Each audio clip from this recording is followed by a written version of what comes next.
Okay, let's move on to the next matchup. This one, in my opinion, favors the 49ers. Brandon Aiyuk against number 2 cornerback Corey Ballentine, if that is his real name. Something Ballentine. I think it was a 6th round pick. Hell of a player. What do you think? How do you think this matchup is going to affect the outcome of the game? So you have to think just a first overall pick, a guy that was recruited to go to Arizona State out of JUCO, and Brandon Aiyuk can beat a 6th round pick from Washburn. Who comes out of Washburn? I can't think of another player off the top of my head that was drafted out of Washburn. I believe that's where Corey Ballentine went. And I just had to do a quick little background check on him. I wasn't too sure who he was. Ooh, that might be a good call. I don't know. Michael Wilhoit? I don't know. Okay, anyway, it doesn't matter. But yeah, you got to think the advantage goes to Brandon Aiyuk in the 1st round pick over Corey Ballentine, who's stepping in for Baker out of Georgia. I believe that's where he went. So yeah, I like the Niners' chances, Brandon Aiyuk. I clicked on Pro Football Reference Washburn, and Michael Wilhoit did go to Washburn. So whoa, impressive. Grant, that's a good one. That's a good one. Is that in Kansas? I don't have that information. Okay, if it's in Kansas, I get $1 from someone. I'll look it up right now. But I mean, I think that Corey Ballentine is on paper going to be matched up with Brandon Aiyuk, but I could see with Nick Mullins being in there a lot more gadget plays and maybe involving Brandon Aiyuk closer to the line of scrimmage, just getting him the ball, short passes. That's another way to combat the defensive line. If you think they have that much of an advantage over the offensive line, is get the ball out of Nick Mullins' hands as quickly as possible.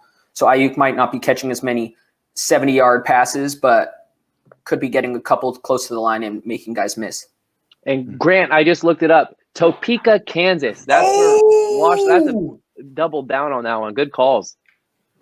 All right. Nick owes you $1. All right. He brought up Washburn, so on him. Okay, Leo, your turn.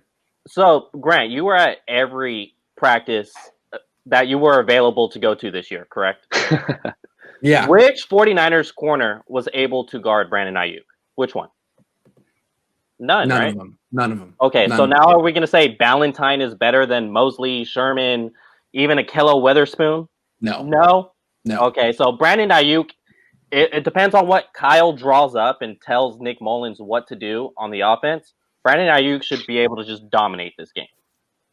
I think he should too. Aiyuk should be able to have a big-time game because we've broken down he has the athletic advantage over whoever this guy is, Ballentine. Yep. But schematically, I think the Giants could be much more aggressive.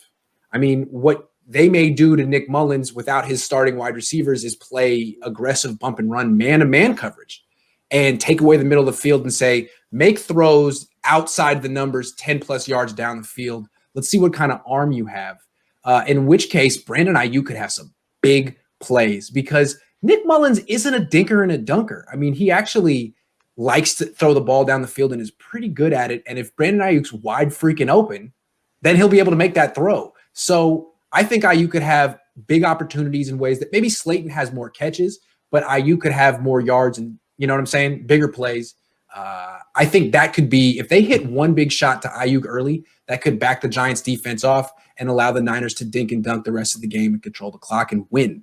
So I think that's maybe the matchup to watch when the Niners are facing the Giants defense, especially passing.